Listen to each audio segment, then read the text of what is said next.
வணக்கம். Com billing சாஃப்ட்வேரில் ஒரு பில்லை சேவ் பண்ணுறதுக்கு நிறைய ஆப்ஷன்ஸ் இருக்குது. அதை இந்த வீடியோவில் பார்க்கலாம். பில் என்ட்ரி செஞ்சு முடிச்சதுக்கப்புறமா கர்சர் இந்த இடத்துக்கு வந்துடும். இப்போது கீபோர்டில் இருக்க Ctrl+S இதை கொடுத்தும் சேவ் பண்ணிக்கலாம். ரைட் சைடு இங்கே இருக்கிற சேவ் பட்டனை கிளிக் பண்ணியும் சேவ் பண்ணலாம். தொடர்ச்சியாக 3 என்டர் கொடுத்தாலும் சேவ் ஆகும். இது மட்டும் இல்லாமல் இந்த இடத்துல ஒரே ஒரு டாட் மட்டும் வச்சு என்ட்ரு பண்ணாலும் பில்லு சேவ் ஆகிடும். பில்லு சேவ் ஆனதுக்கப்புறமா ரெக்கார்டு சேவ் ஆயிடுச்சு, பிரிண்ட் வேணுமா அப்படிங்கிற கன்ஃபர்மேஷன் பாக்ஸ் வரும். பிரிண்ட் வேணும் அப்படின்னா கீபோர்டில் இருக்க என்டர் பட்டனை ப்ரெஸ் பண்ணுங்கள். ரெக்கார்டு சேவ் ஆனால் போதும், பிரிண்ட் தேவையில்லை அப்படிங்கிறப்ப எஸ்கேப் பட்டனை ப்ரெஸ் பண்ணிக்கோங்க. இப்போ பிரிண்ட் வேணும் அப்படிங்கிறதுனால நான் என்டர் பட்டனை ப்ரெஸ் பண்ணுறேன். ப்ரிவியூ ஆப்ஷன் கொடுத்துருக்கிறதுனால நமக்கு ப்ரிவியூ ஷோ ஆகும்.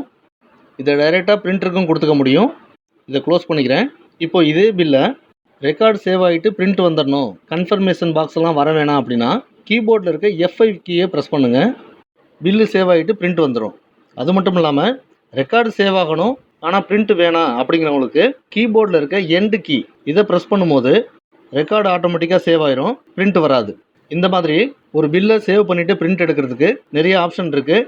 இதில் எந்த ஆப்ஷனை வேணாலும் நம்ம யூஸ் பண்ணிக்க முடியும். கடைசியாக சொன்ன எண்டு கீ ஆப்ஷன், அதாவது பில்லு சேவ் ஆகணும் ஆனால் பிரிண்ட் வேணாம், இந்த ஆப்ஷன் புது வெர்ஷனில் கொடுத்துருக்கோம். நியூ வெர்ஷனை அப்டேட் பண்ணிவிட்டு யூஸ் பண்ணி பாருங்கள். அப்டேட்ஸுக்கு சார்ஜஸ் எதுவும் கிடையாது. எதுவும் டவுட் அப்படின்னா கால் பண்ணுங்கள். நன்றி, வணக்கம்.